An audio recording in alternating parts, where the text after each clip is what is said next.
Hello there, fellow dwellers of the night. Today we're taking a look at Renegade's new take on the popular series Vampire the Masquerade with Vampire the Masquerade Rivals. This is an expandable card game, meaning that this has customized decks that you'll be able to increase and change as more sets are released. The game itself will have you fight as one of these clans over a city deck. Right now in the core, that is San Francisco, so you'll have to prove you're the best on the West Coast. That's right. Each player is going to have their own main deck along with a little mini faction deck that stays separate, which includes a bunch of vampires. And you'll start with one of those vampires out in play as your leader. And your goal is to either defeat your rival player or complete your agenda or get enough agenda points, 13 in the case of all the cards we've seen so far, to win that way. The rival, of course, that's part of the title, so it's an important system. At the start of the game, another player in the group is randomly going to be assigned as your rival. If you're playing with two players, then it's just going to be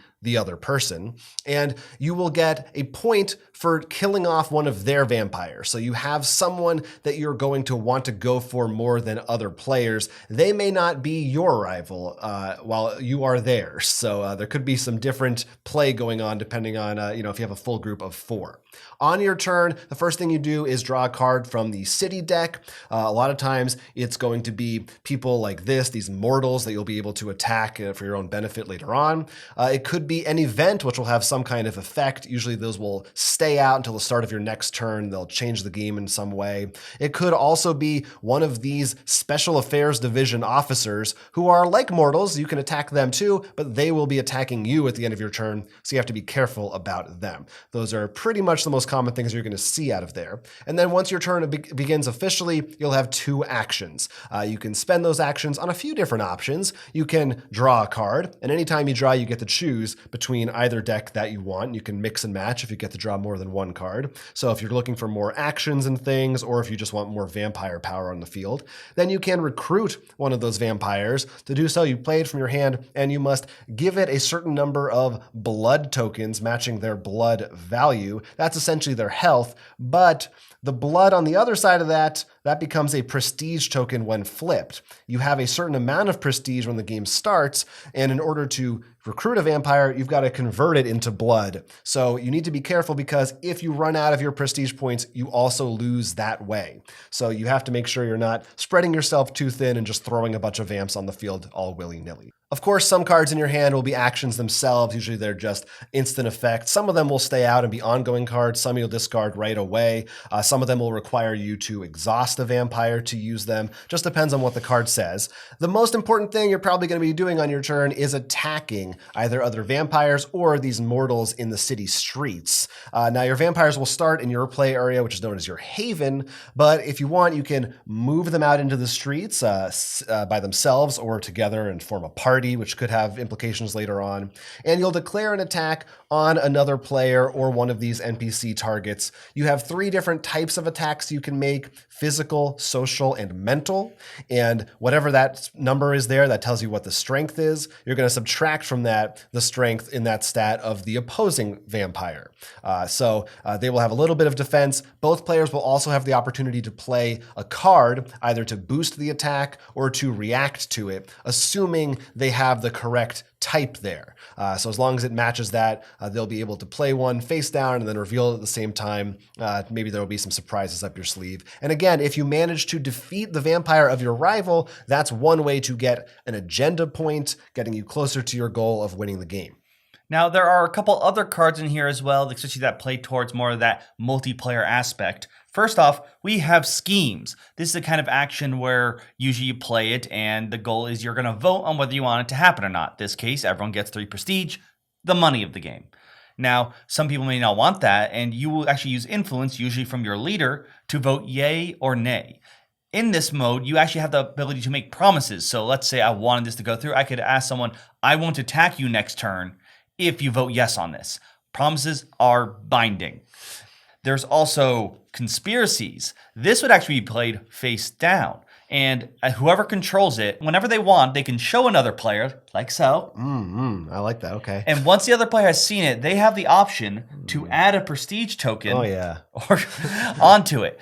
And each of these have a trigger saying like once it has 3, 4 prestige, it can be revealed. When it does, if there's a player who didn't put onto it, maybe because they weren't shown the card or they decided not to, the person who owns the card has the option to pretty much punish them for it. Finally, there are titles. These are things usually attached to vampires in a way that usually bones them. The big one being the Prince of the City. This is included in the city deck, and it gives a lot. It pretty much gives you a victory point and money at the start of each of your turns.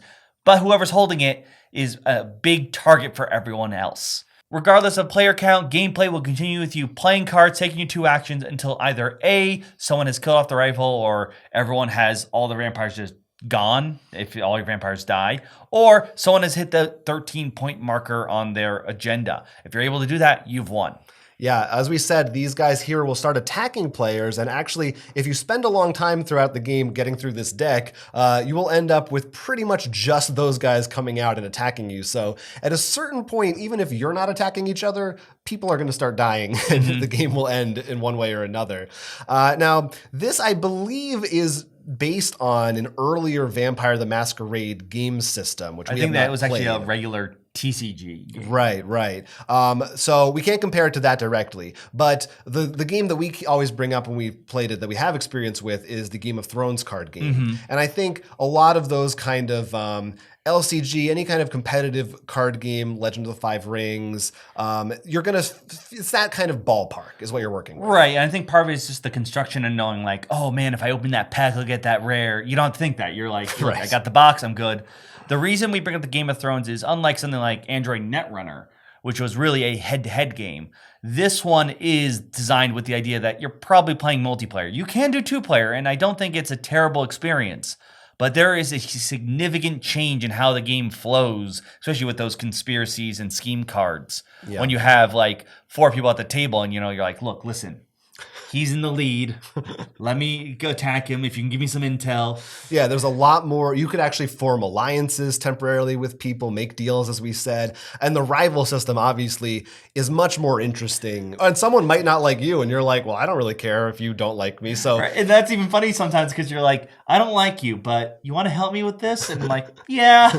Yeah, so sometimes you have to make those decisions of what's more important? Should I attack the person who will give me points? Or should I attack the person who wants to kill me to get their points? I just hit the microphone, but that's fine. And then, of course, what if the other person then is the one who's in the lead, so then you also want to knock them down? So I like that. I think one of the common issues I have with a lot of competitive card games like this is the decision of, am I just beating you up because you're in the lead and it's like, or am I just beating you up because it's mean and you're like an easy target right now? This gives you reasons to attack people. So I feel like it's less aggressive. It's harder to feel like, oh, you're attacking me? Like, why? Like, no, I know why you're attacking me. It gets you points. It's your goal.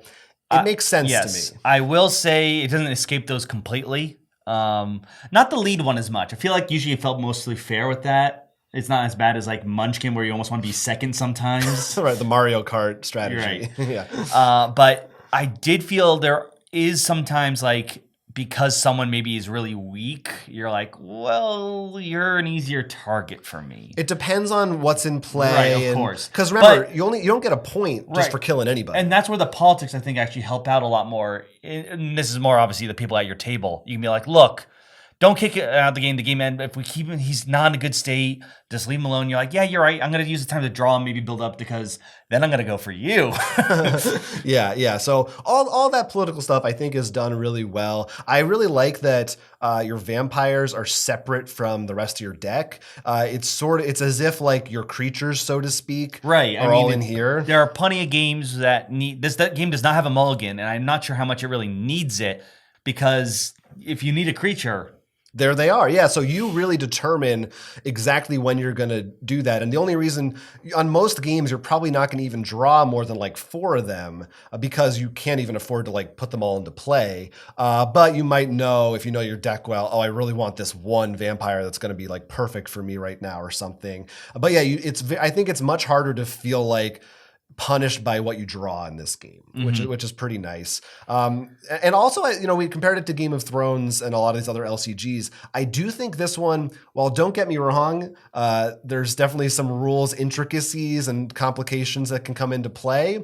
I think overall, I appreciated that there's not keyword bloat, in my opinion. Yet. Yet. I think it does feel a little more straightforward, not like so simple that it's dumbed down, but compared to something like a Game of Thrones, more accessible, I think. I want to talk about one thing that's very different from Game of Thrones, and that's the city deck. You're now playing San Francisco right now. Right now, that's what's available, but they could have other cities, and that could easily change. Like right now, we're like, we know how this plays with cards. Maybe there's more like, well, this city, though, has a lot more of these sad guys, so you got to focus on that or something. And I really love that because it's not simply just, oh, I've made a deck that is good against yours or something, or does this. It's the aggro deck. There could be like, well, I made a deck and I'm designed to play in San Francisco, or I really want to be in Indianapolis. I want the Speaking of which, Gen Con deck. Let's do it. Yeah. I wonder what they're going to do with those. There's a lot of interesting. I wonder how far they'll take it, how different and weird they might get. I do think that's a cool aspect, and also the fact that it's like. This is kind of a location, so to speak. So players, once you go out there, you need to go there to attack, but you can't come back home until the end of your turn or start of your next turn. So you have to risk also being vulnerable. It gives you an opportunity to get points without upsetting other players and making enemies. There's a lot of smart stuff going on with this, having like a neutral space, I think. It just brings this idea of like, also, like, if you're low on health, you can use these guys to heal or buff your guys. So once again, we like things that give a choice.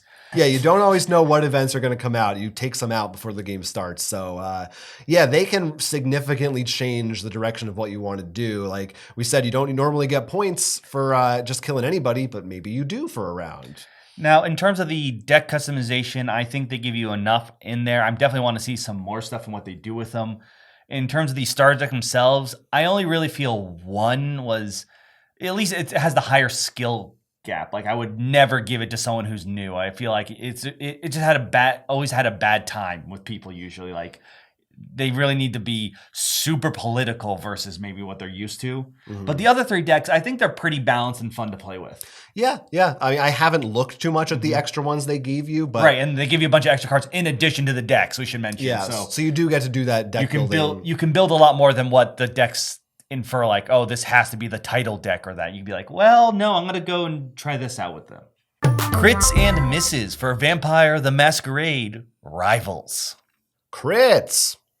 The social interaction that comes from cards like schemes and conspiracies adds an additional layer to the more standard card combat of the game. You can form some political alliances. It makes it stand out more than others in this genre. There are plenty of ways to scheme or make alliances that I find this extremely enjoyable at those high player counts. There are multiple victory conditions, and the game does a good job at pointing you in the directions of various paths you might want to take, whether it's the rival system showing you someone who you can try to attack, or your own personal agenda, which gives you a unique way to get victory points. With all the different agendas you can choose from the base game, as well as plenty of different ways to simply get those points, you'll always have plenty of new ways to get that win. The city deck dictates the pace of the game, keeping players on their toes and not always focused on each other, and it allows for possible variation in future expansions. I love the idea of maybe playing in San Francisco and then in the future being like, oh, why don't we then take a trip down to New York or whatever city is next in the expansions. The systems in place regarding your vampires, as well as the blood/prestige tokens, keep you operating an interesting balancing act between the different sections of your play area, making sure you don't spread yourself too thin. It's very well designed, in my opinion. And for deck customization, 1, you'll always have vampires available to you in that separate deck. And 2, you get to have the decision of whether you're going to get a couple big people or maybe design it so you can get a lot of smaller vampires out there. Misses. The game is not bad at the 2-player count, but it really does lose some of that political flair and the fun player interactions that you get when you have multiple people at the table. I think that some players will find a lot to like about the 2-player mode and find different types of strategies therein. But at least for our play styles, the kind of games we like, and a lot of the cards that they put in there that have those more social aspects in mind, it does seem to work best with 4 players. Before the crits and misses, we were comparing this a lot to the Game of Thrones LCG. It's the same thing as ECG, but it's a copyright term. And to me, it's both about playing these decks that can be very competitive and somewhat cutthroat, even more so than one or the other personally. But in the end, I gotta say, I think I like this one more. And I will admit, I'm not as attached to the Game of Thrones series. I'm on a TV show that could hurt it a little bit. Mm-hmm. But I think it being in modern times, I think it was pretty cool. I love the city deck because that means games can, not even different decks, just whatever city deck is out can change things up. And compared to Game of Thrones, I didn't feel there was nearly as many of those salty moments where I'm just like, I just feel beat down and there's nothing I can do about it. Yeah, I mean, both games are very cutthroat, but yeah, I definitely think there are some games for a competitive card game where you're straight up attacking each other. Mm-hmm. They did a pretty good job making it not feel quite as cutthroat, or at least feeling like you've got a way to come back, or you've got an alternate path that you can take if something really bad happens to you. And yeah, I love the game as well. I think it's really, really strong. It remains to be seen when expansions come out. I'm always not as much of I don't get into as much the deck building and everything, but in terms of just this core system and the way these decks play and all the different types of cards, I really enjoyed it a lot. Like we said, the attacking system and some other parts of it aren't like super innovative or terribly different from others, but there's something about it where all these different sections come together that just do like a little new here, a little new there. Especially, that's why I like as the multiplayer, I thought that's where it stands out so much more than many of the other card games. And you could probably guess from the way I responded to a lot of the crits, I do like the deck building. I think about that a lot more. So I remember thinking a lot more like, oh, maybe I just fill this deck up with really cheap vampires so I can just get a couple more on the field instead of some big ones. And of course, I can see different agendas, and the House Haven's like, oh, I know how I can build around that. So I think this game has plenty of places for it to grow. Yeah, I definitely agree. There's a lot of different things they could do with the cards, new card types, different kinds of vampires and abilities. There's a lot going on there, and there's still a lot there already. I think this was a hit for both of us. I think our group that we played it with really liked it. If you have any interest in this world or these types of competitive card games, I think you got to check it out. I mean, the only reason I would say not to is if you are like already super into something like a Game of Thrones, like I don't know that this will draw you away or convert you, but if you're willing to try something new, I think it's great. I think it's a great game. Let us know if you've had the chance to try this out, and if you already are deck building, which faction are you using? Do you have a preferred one? Are you going trying to do one for each one? Yeah, talk to us in those comments down below. What would you like to see in future expansions? Which cities do you want to take it to? And we're not as knowledgeable in the lore, so maybe there's a faction you're like, this guy's got to be next. Yeah, characters from Vampire Masquerade lore and such. Thanks for watching, everybody. This was Vampire the Masquerade Rivals. I'm Jonathan. I'm Will. And it's Roll for Crit. Thanks for watching. While you're here, why don't you like the video, subscribe to our channel for more content, or you can check us out on Patreon, where if you support us, there are a lot of cool goodies like posting in our Discord channel. We've also got a podcast you can listen to. We have weekly guests, lots of board game discussion. Check that out as well.